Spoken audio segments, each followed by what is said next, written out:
Le débat de ce Smart Impact, je vous présente mes invités tout de suite. Guillaume Balas, bonjour. Bonjour. Bienvenue, vous êtes le délégué général du réseau Envie. Tommy Héon, bonjour. Bonjour. Bienvenue à vous aussi, responsable du pôle économie circulaire et environnement du groupe Esti. On commence par présenter ce réseau. Envie, vous êtes déjà venu dans cette émission, Guillaume Balas, mais je veux bien que vous nous redisiez en quelques mots de quoi il s'agit. Oui, en quelques mots, donc, nous sommes des entreprises d'insertion par l'activité économique. Donc on remet le pied pour les gens dans l'économie et dans l'emploi. Pour ceux qui en sont éloignés, on a 53 entreprises aujourd'hui en France qui appartiennent au réseau. Ils ont fondé une fédération, la Fédération Envie, et on travaille dans l'économie circulaire. C'est notre support d'activité. Donc on fait plein de choses, mais principalement dans l'électroménager. Okay. Voilà, donc on est leader aujourd'hui, à la fois sur la logistique de déchets, d'équipements électriques, électroniques, mais aussi sur la question du reconditionnement d'appareils électroménagers. Et on détaillera évidemment ces enjeux et les actions qui sont menées au sein de ce réseau. Le groupe Esti, alors vous allez nous expliquer, c'est lié au réseau Envie, il faut bien comprendre de quoi on parle. Oui, le groupe Esti, alors c'est un groupe qui est récent, parce qu'il date de janvier 2022 en termes de création, et c'est la fusion d'un groupe Envie 44 du coup, qui était implanté sur Saint-Herblain, et d'un groupe vendéen, Soltis, ensemblier d'insertion sur d'autres activités. Ça veut dire quoi, un ensemblier d'insertion? Alors c'est un ensemble de petites structures qui toutes portent une activité d'insertion et un support d'activité propre, qui peuvent être de la réparation de palettes, qui peuvent être du maraîchage, qui peuvent être diverses activités. Donc on a créé un ensemblier et une fusion entre ce qui était Envie 44 et ce qui était le groupe Soltis en Vendée. Pourquoi cette fusion était importante, intéressante pour vous? La fusion, elle a eu... alors, c'est d'abord une histoire d'hommes. Deux personnes qui se connaissaient, deux dirigeants qui travaillaient ensemble de longue date et qui ont eu la vocation de vouloir créer quelque chose de plus grand pour être aussi bien reconnu. L'objectif, c'est que l'insertion soit reconnue sur nos territoires de plus en plus et qu'on sorte d'un modèle qui était historiquement plutôt des petites associations ou des petites structures de territoire. Là, c'est un ensemblier de petites structures, donc plus reconnues. Est-ce qu'il y a ce besoin de, ce que j'entends là, un peu de passer à l'échelle? Vous voyez ce que je veux dire? C'est-à-dire de grandir. Il y a des petites structures, chacune peut-être très efficace à son niveau, mais est-ce qu'il y a un besoin de passer à l'échelle? Alors là, il faut expliquer quelque chose, c'est qu'il y a deux entrées, entre guillemets, pour définir ce qui est Envie. Il y a une entrée qui est une entrée économie circulaire, très forte, et donc là aussi, on pourrait parler, en passant par ce raisonnement-là, de passage à l'échelle. Qu'est-ce que c'est qu'un passage à l'échelle dans l'économie circulaire? Comment on travaille avec d'autres acteurs sur le sujet? Et puis, il y a, j'allais dire, la vue historique et le biais historique de l'identité d'Envie, qui est l'insertion. Et de ce point de vue-là, comme Tommy vient d'excellemment de le montrer sur le territoire nantais, c'est, et plus large, c'est la question de l'échelle pour l'insertion, pour les activités d'insertion. Alors pourquoi c'est important? Parce que d'abord pour être reconnu par les pouvoirs publics, identifié, vu, etc., compté donc dans la discussion, mais aussi par les acteurs économiques. Je vais prendre un exemple qui est historique. Vous avez dans le Nord un très gros groupe d'insertion qui s'appelle Vitamine T. Eh bien, les activités d'économie circulaire dans l'électroménager de Vitamine T, c'est Envie. Vous voyez, parce qu'il y a eu ces besoins de fédération d'activités dans certains territoires, ce qui fait que vous êtes un acteur incontournable ensuite et que vous pouvez peser dans les décisions territoriales. Avec une levée de fonds annoncée, je crois, d'1,8 million €. Alors c'est intéressant parce que c'est des termes qu'on emploie plutôt pour des startups, etc. Et je trouve ça très bien qu'on en parle aussi dans un modèle d'économie sociale et solidaire. Ça veut dire que ce modèle, il séduit, d'après vous? Comment vous le ressentez, ça? Alors, oui, il séduit. On arrive à recruter, on arrive à se développer avec des difficultés. Ça reste des modèles économiques qui sont en construction. On vit des années parfois compliquées, des années parfois plus simples comme toute structure. Mais la levée de fonds, elle est aussi là pour nous permettre justement de passer certains caps. On reste des structures, des entreprises qui devront passer des caps pour pouvoir poursuivre le développement. Pérenniser nos postes, parce qu'on n'a pas encore trop parlé, mais on reste des structures d'insertion et un des enjeux, c'est clairement d'accueillir des publics éloignés de l'emploi, de les remettre en emploi et de les faire sortir vers l'emploi et vers les autres entreprises.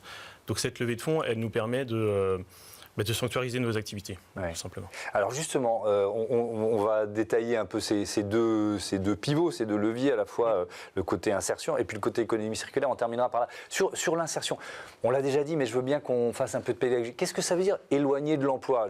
J'entends ces mots, je le comprends, mais dans le détail, Guillaume Balas, qu'est-ce que ça veut dire? Quand vous avez notamment, on a aujourd'hui France Travail, tout le monde connaît, qui va avoir un certain nombre de personnes qui sont soit des chômeurs de longue durée, soit des personnes qui sont aux minima sociaux et qui sont tout à fait aptes ou volontaires pour retrouver un parcours qui les amène à l'emploi. Et pour ça, Pourquoi ils n'y arrivent pas via les structures classiques? Souvent parce qu'ils ont été, par exemple, pendant longtemps éloignés du marché de l'emploi, ou alors ils arrivent sur le territoire français, ils sont en situation régulière, mais ils n'ont pas d'entrée dans le marché du travail. Et c'est pour ça qu'on joue un rôle qui est extrêmement important de construction, j'allais dire, de la solidarité nationale. Parce qu'en réalité, on s'adresse aux gens qui sont depuis très longtemps sur des territoires dont les familles sont en France depuis très longtemps, qui ont connu notamment la désindustrialisation, par exemple, dans des territoires qui ont beaucoup souffert, des jeunes qui souvent n'ont pas de formation dans certains territoires, et on arrive à les amener par le travail en entreprise, à restructurer aussi souvent leur parcours, leur journée, leur capacité à anticiper l'avenir et donc à se projeter. Et ensuite à avoir un boulot qui est un boulot pérenne, j'allais dire plus traditionnel. Et c'est à ça qu'on sert nous. Et pour les gens qui viennent de l'extérieur, qui sont en situation régulière, ça permet de leur donner une perspective sur le territoire national et qu'ils puissent réellement servir l'économie du pays tout en s'intégrant dans la société française. C'est pour ça que je pense que l'IAE, l'insertion par l'activité économique, a un rôle absolument majeur aujourd'hui de cohésion.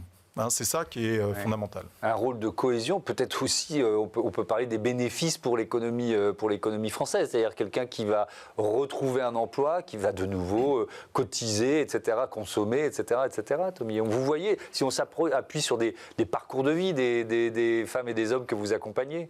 Oui, alors des exemples, on en a tous les jours au quotidien et des belles réussites.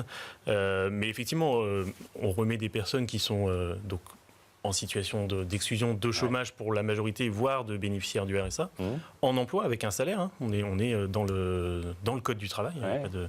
Il n'y a pas de souci par rapport à ça. Ils ont un salaire. Ils consomment généralement sur le territoire. Le fait de pouvoir bénéficier d'un salaire, on remet une dynamique économique sur un territoire. C'est des emplois non délocalisables. Clairement, ce sont des personnes du territoire qui viennent travailler sur des territoires. Et on est sur des petits périmètres. À chaque fois, on parle de villes ou de petites métropoles.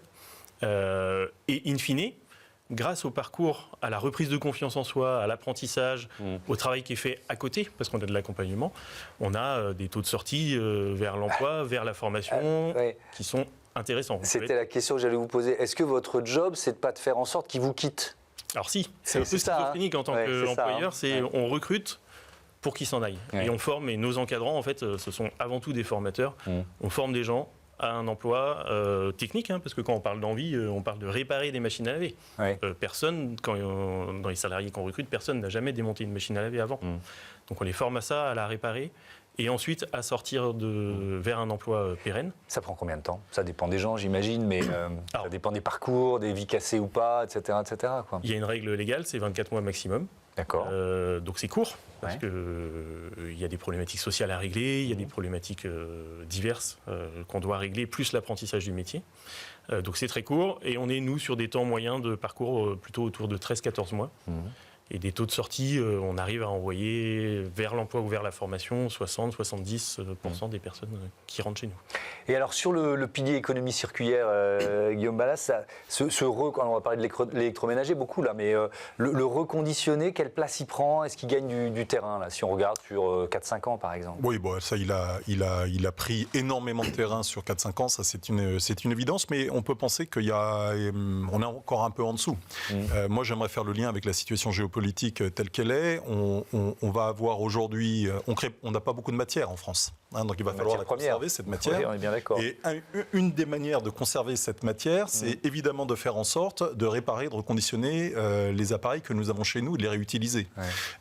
Et de ce point de vue-là, nous savons qu'il y a des réflexions aujourd'hui, évidemment, au niveau gouvernemental, c'est pas une grande nouvelle, mais on sait que plus spécifiquement sur la question de l'économie circulaire, du recyclage, du réemploi, il y a des réflexions ministérielles. On espère bien qu'il y aura une bonne compréhension de l'intérêt du reconditionnement aujourd'hui, évidemment pour des raisons écologiques, ça c'est le grand combat qu'on mène depuis maintenant plusieurs décennies, mais également sur cette affaire, j'allais dire, de géopolitique, où il faut assurer aujourd'hui à tous les foyers français un accès à un prix modéré, accessible, entre guillemets, à des équipements électroménagers. Or, il faut faire très attention, parce que si la situation se tend, il n'est pas évident que les chaînes d'approvisionnement ne soient pas plus difficiles.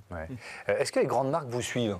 Ou est-ce qu'elles vous voient comme des concurrents, les deux. Pour la gratter Les deux. Les grandes marques, en fait, ont pris en cours de route. Bon, nous, ça fait 40 ans qu'on fait du reconditionné. Eux depuis la loi AGEC de 2020, ils se sont dit que, tiens, ça pourrait être intéressant. Donc, il y a des vrais efforts qui sont faits de leur part. Ils s'intéressent quand même plutôt à des produits de très haut de gamme, ce qu'on appelle la crème chez nous, parce que c'est là où ils font de la marge. Et donc, on n'a pas tout à fait la même approche. Donc, à la fois, on est dans une discussion franche avec eux, c'est-à-dire qu'il est hors de question que cette prédation sur les appareils à haute valeur ajoutée déstabilise un modèle où nous faisons 90% de la production. C'est-à-dire que si on nous déstabilise, ça veut dire qu'il n'y a plus de reconditionnement. C'est ça la conséquence. Et d'un autre côté, on est ouvert à travailler avec eux, parce qu'on pense qu'ils ont des capacités d'investissement qui sont aussi intéressantes et qu'on a sans doute des choses à construire, de travail, par exemple, pour autrui de notre part, etc. Il y a des expérimentations qui sont faites. Nantes, d'ailleurs, Envie 44 a participé à ces expérimentations. Elles ne sont pas totalement encore concluantes, mais on va y arriver. Avec évidemment la question du prix. Pour le coup, alors là, je me place du côté du consommateur. C'est quelle différence de prix quand on achète de l'électro ? Alors évidemment, ça va dépendre du type de machine, etc., mais ça peut être quoi, 50%, 60% d'économie ? Oui, on peut être entre 30 et 60% en fonction de différents critères. Par contre, ce qui est le plus compliqué aujourd'hui, c'est de comparer des choses qui sont comparables et des machines qui ont vraiment les mêmes spécificités. On commence à être inondé, on est inondé depuis plusieurs années de machines qui arrivent d'Asie de l'Est, qui sont sur des prix neufs peut-être moins chers des fois que du reconditionné. Et ça nous met en difficulté. Le même phénomène que la fast fashion pour la mode, quoi. Exactement. Ou alors sur des véhicules électriques. Ah oui, ça, on pourra en parler. Ou alors les panneaux solaires. On peut vous faire une liste comme ça, sur 30 ans, qui est assez impressionnante. Dernière petite question, toujours sur le prix. Vous dites le reconditionné, ça a gagné du terrain, etc. Forcément, vous avez été boosté par la période très inflationniste qu'on a vécue. Est-ce que ça s'est calmé ?